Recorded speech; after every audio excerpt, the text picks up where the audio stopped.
Alhamdulillah, Allah subhanahu wa ta'ala azza wa jalla sha'anahu have given us this beautiful Jumat al-Mubarak in the blessed month of Sha'ban, which is another great month after Ramadan, which begins with the Eid al-Fitr. And then there are 6 days if we fast after the 30 days of Ramadan. It is as if, according to interpretation, as if one had fasted for the entire year or lifetime. Some scholars interpret as a year, some translate as a lifetime. Today's topic is about Muslims to be part of the world administrative system, means politics and rule. This ayah of the Quran, Surah Taha, it is to Nabi alayhi salatu wasalam, Allah subhanahu wa ta'ala says, then high above all Allah, the true king, be not in haste, O Muhammad, peace be upon him, with the Quran before its revelation is completed to you, and say, my Lord, increase my knowledge. This ayah is used by scholars to interpret the Muslims' interpretation and participation in the rule and the politics in all matters. Allah give me knowledge about anything which I don't know. So anytime we learn, we have room to have more knowledge. So this is one of the interpretations from the scholar. And Surah Al-Anfal, Allah subhanahu wa ta'ala says, وَأَطِيعُوا اللَّهَ وَرَسُولَهُ, obey Allah and His Messenger. وَلَا تَنَازَعُوا فَتَفْشِلُوا وَتَذْهَبَ رِيحُكُمْ وَاصْبِرُوا إِنَّ اللَّهَ مَعَ الصَّابِرِينَ. And obey Allah and His Messenger, and do not dispute with one another, lest you lose courage and your strength depart, and be patient. Surely Allah is with those who are as-sabirun, the people of patience. So we have a command by Allah subhanahu wa ta'ala to be patient in all matters, and especially in the matter with the dispute among Muslims. We need to be very careful, and we should make sure that we do not break our rights.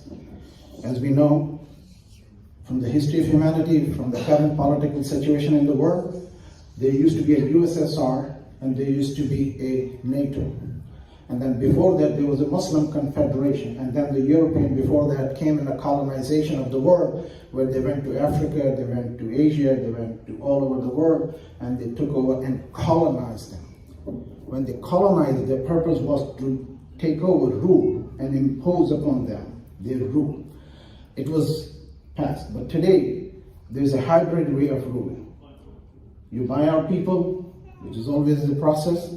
You give somebody some strength, make them the masters, and then you rule over them by making you fight with each other. So it's no need to go into details, and everybody knows what I'm talking about. And then you come with the power. So when you have a might, and you got a firepower, then you buy some of them and threaten them, we're going to kill you, we'll make you a lesson for the others, which Mongols used to do. When they would invade, they kill everybody and leave one person to go tell the next one, we are coming, and this is what we're going to do. Take your women and children into slavery, and destroy your men, and you will have nothing left. See, the difference is, when Muslims came in this process, when Sahaba Ikram Ridwanullahi ta'ala alayhim ajma'in, they arrived, they went from Hijaz to neighboring Arab countries, to as far as Egypt and to the west, to the African nations, and then to the east they went into Iran and Persia and Central Asia, Tajikistan, Uzbekistan, Kazakhstan, to the western China, then further down to Philippines. They all went in those fields. The only difference was they did not steal the wealth of the people, they did not rob the nation, they become part of the nation. They didn't colonize.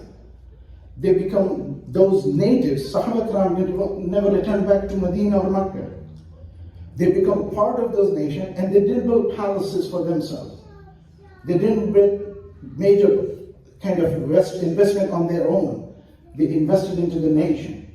When the Muslims came to Indian subcontinent, it was known as Golden Bird by the Westerners. And they used to do the trade from there all the way to the Americas. History is there. There's nothing I'm exaggerating. My point is, there's a difference. When we come to some country, we become part of the country. When we come to invade some country as a human, we take over and then steal the resources.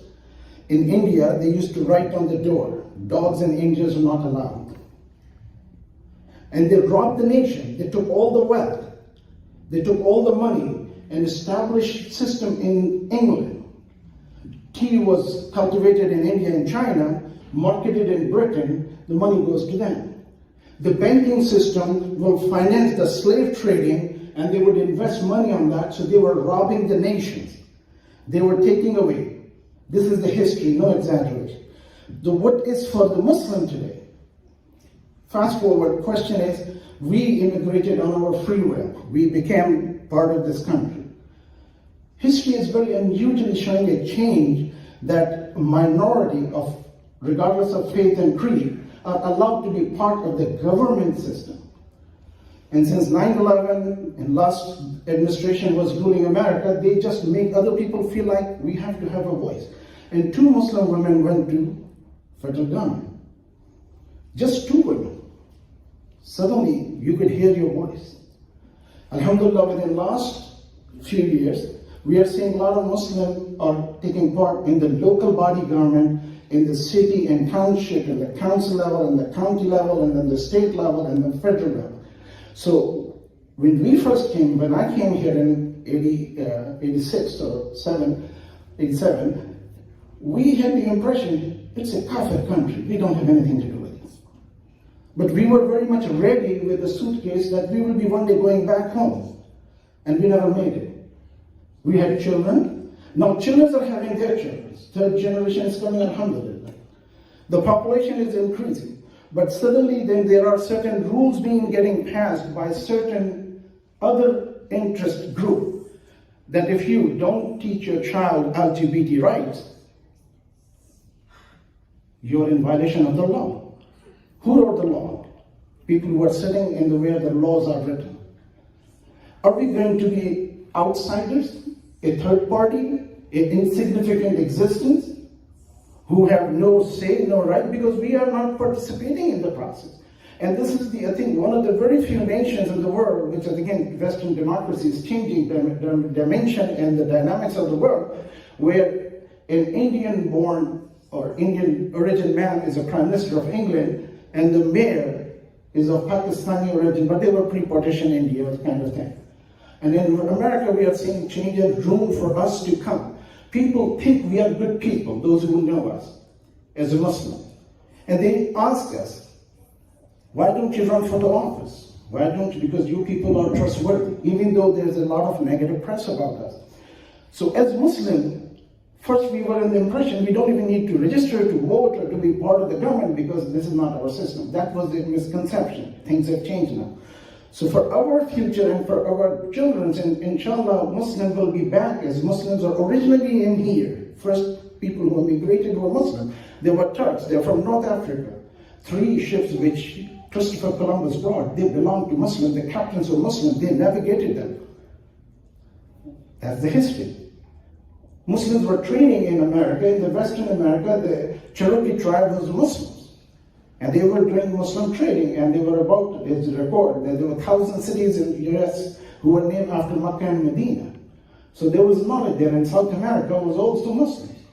Many African people who were brought as a slave and were established were Muslims. There's a history about it. So bottom line is, Muslims have risen at one time and then fallen. Today, this is an opportunity. If we do not act today, and we still just thinking coming to masjid and making 5 times salah and fight between each other that I want to take over masjid, it's not going to cut it because our children are disenchanted. They want to leave masjid. They don't want to be part of it. So they don't like that. So we need to have a stability in us and unity among us. As the dua for Rasulullah, Quran teaches, Allah give me knowledge. Rabbi zidni ilma. Walhaqni min as-salihin. Raise me among the righteous people. And this, we are commanded. Nabi Sallallahu Alaihi Wasallam said, Li nabuwa wa lakum khilafa. You will be Khalifa and I am the Prophet. La nabiyya ba'di wa la ummatan ba'dukum. There's no Prophet after me and there's no nation after you. So we have to become the Khalifa. If we have an opportunity and if we run people and prepare the youth, not everybody is good for every subject, but there are youth who have interest in it, and we should start grooming our children. At one time, Muslims wanted to be the doctor or engineers or accountant. These were the 3 fields we were looking for.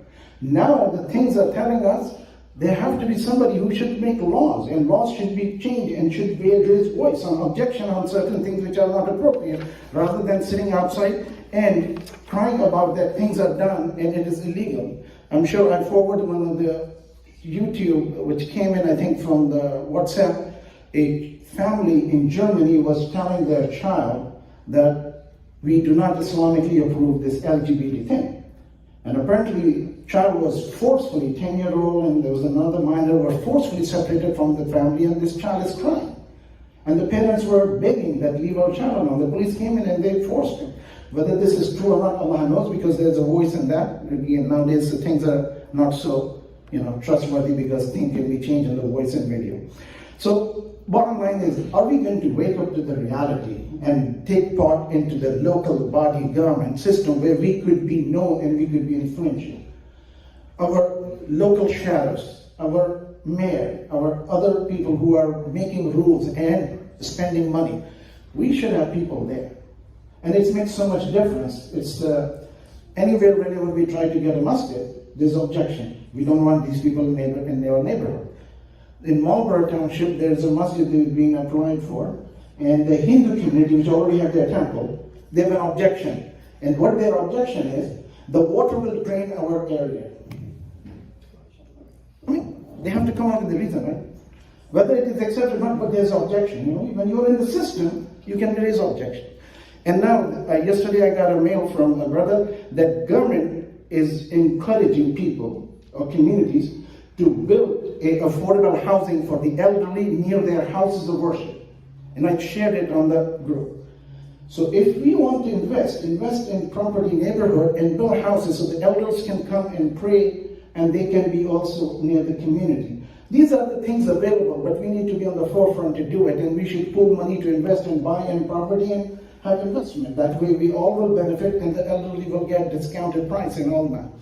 So Allah subhanahu wa ta'ala in Surah Sad commanded to Dawood alayhi salam, Ya Dawood, inna ja'alnaka khalifatan fil ardi fahkum bayna an-nas bil haqq wa la tattabi' al-ahwa فيضلك عن سبيل الله إن الذين يضلون عن سبيل الله لهم عذاب شديد بما نسوا يوم الحساب.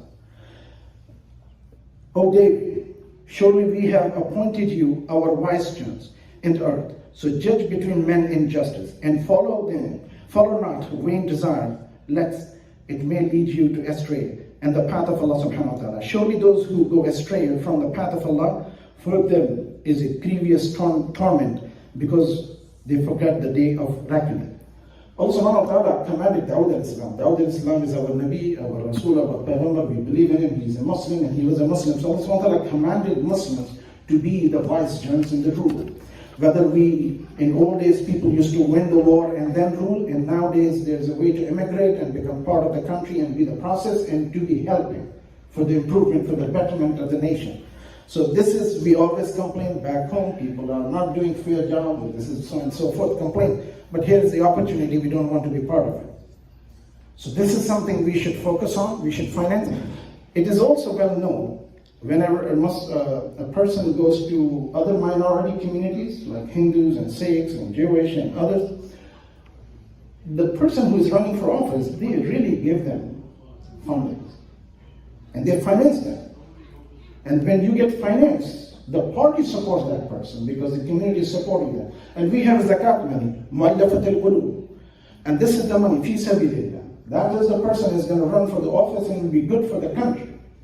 As a Muslim, that person is better knowledgeable in doing and make the rules change. What is democracy? When the majority says, this is the law, we accept it, everybody follow it.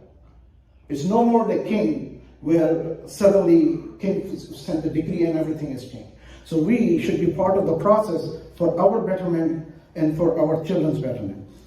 Why I say so? In Surah Al-Imran, Allah subhanahu wa ta'ala says, كُنْتُمْ خَيْرَ أُمَّةً أُخْرِجَتْ لِلنَّاسِ تَأْمُرُونَ بِالْمَعْرُوفِ وَتَنْهَوْنَ عَنِ الْمُنكَرِ وَتُؤْمِنُونَ بِاللَّهِ ولو كان أهل الكتاب ولو آمن أهل الكتاب لكان خير لهم منهم المؤمنون أكثرهم الفاسقون. Exactly it applies today. Think every single word of it. Kuntum khayra ummatin. You are the bestest of the best nation Allah ever created. Ukhrijat linnas. You were brought out for the mankind. You are not only brought out for the Muslims, you are brought out for the mankind. And Allah subhanahu wa ta'ala addressed in Quran in 3-4 ways. One is all the prophets by name, Ya Ibrahim, Ya Dawood, Ya Isa, Ya Musa. And when it comes to our beloved, he says, Ya ayyuhal muddassir, Ya ayyuhal muzammil, Ya ayyuhal nabi. Affection, a particular relation Allah is addressing by His attributes. Muzammil, the one who is wrapped in the shadow. Allah addressed him with respect. And then when Allah subhanahu wa ta'ala addressed to the other people, He addressed in 3 languages. One is Ya ayyuhan nas, Ya ahlil kitab. And the third one is Ya ayyuhal ladhina amanu. We are Ahlul Kitab, but we are addressed as, O you who believe. O you mankind, O you people of the scriptures, and O you who believe. So we are supposed to be Ahlul Amanu, Ya ayyuhal ladhina amanu. So Allah subhanahu wa ta'ala says, Kuntum khayra ummah, ukhrijat linnas. You were not made to take the advantage of the world. You were supposed to be the giver. You're supposed to be the provider. You're supposed to be caretaker. And your hand should be always above, not the bottom. And today, as a ummah and as individuals, as a community, we are always like that. We should turn this around to this way now. And why? Because who gives tells you what to do with this. And somebody gives me money, and my boss tells me, do the job, I have to do it, otherwise he's going to fire me. So you may have seen the movies, whatever, the one movie's name was what, Wag the Dog's Tail, something like that. It's extreme insult for the rulers. This is something to understand. We don't have to be negative about work. We as Muslims are supposed to be the provider. If we are living, we are ghazi, we die, we are shaheed. And this is the 2 part of living of the dying as a Muslim. So we should take care of the mankind, and when we get the opportunity to do it, it will happen. It never happened in the history of Muslim, just except last several, or maybe 1 or 2 centuries. Muslim actually took care of the other nations. If they have a dispute in the time of Rasulullah, they will come to Rasulullah for settlement. They will come to Muslims for the judgment. Once Ali radiallahu ta'ala anhu, there are many, many incidents, we don't have time to go on all the details, but once Ali radiallahu ta'ala anhu, when he was coming from Siffin, a person of a Jewish faith, he stole his horseback saddle. And there was no witness. Ali radiallahu ta'ala anhu recognized he's an Amir al-Mu'mineen. And the Chief Justice, the Qadi al-Qadar, when he brought the case to him that this person had stolen my saddle, he said, do you have any proof? He said, no. First, actually, he tried to sit next to the Qadi, the Chief Justice. He said, no, you cannot sit here, you have to sit there. Even though you are Amir al-Mu'mineen, but the justice called you because you are a primitive. So he had to sit far. So he asked, do you have any witness? He said, no. I am Amir al-Mu'mineen. He said, no, you're not enough, because you are not party contestant. He said, Hassan is my son. He is going to be tested. He said, that's your blood relative. Bring me a third party. He said, he is Sayyid al-Shabab al-Jannah. He says, they are not here. He will be not the leader of the youth of the paradise. He will be in the Akhirah, not here. You need witness here. The person was witnessing all that. With this judgment, he declared the Shahada. So our attribute and character proves that how we judge. And it is very interesting thing that Muslim judges, majority of the time, have not budged to the rulers for their oppression. The justice was always served in whatever way. Judges cannot implement, they give the justice. The implementation is from the executive branch. So for us, it is an opportunity for that we should be part of the process. This talk is lengthy, inshallah, next time I will come to talk about it. The bottom line is, if we will not rise up, if we will not change our mindset, if we will not, because it was shaitan and waswasa that we cannot do anything. As actually, we have witnessed a man with the name of Barak, Hussein, or Muhammad. You cannot be any more Muslim name than that. Can be in the White House. Whatever he did is his personal attribute. But what I'm saying is that this country has an opportunity for us and our children. So we should avail the opportunity before the previous president-like leader comes to government and will stop every Muslim from entrance to the country. And that was not the US tradition or the American way, because this was a land made for the people who wanted to escape or get relief from the political persecution. So for us, there is a message from our Rasulullah sallallahu alayhi wa sallam, that I can go on for hours. So we have to strive for. وَلِكُلِّ أُمَّةٍ مُوَلِّهَا فَاسْتَبِقُوا الْخَيْرَاتِ. Every nation have a direction where they turn to. So, O Muslim, you rush in doing good.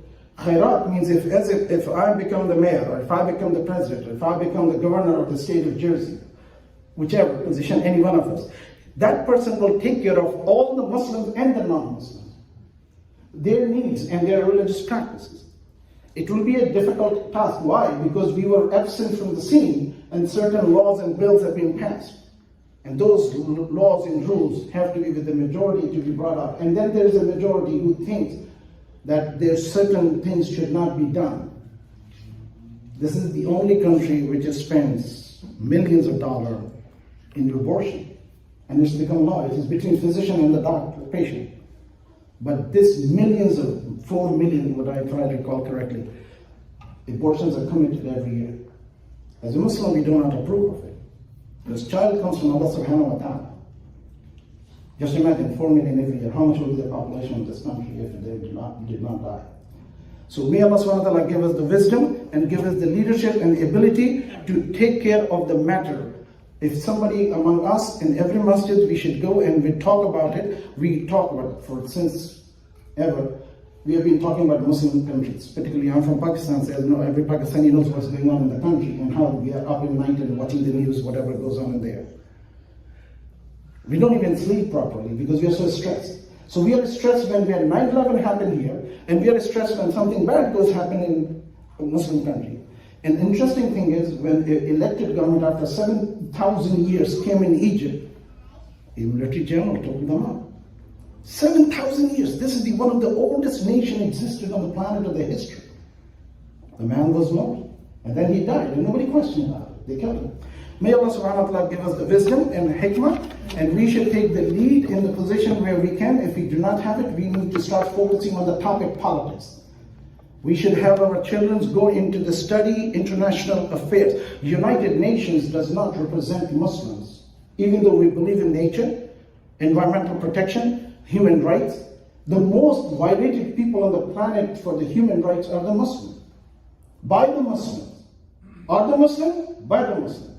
And we always blame the third party. Anything bad happened?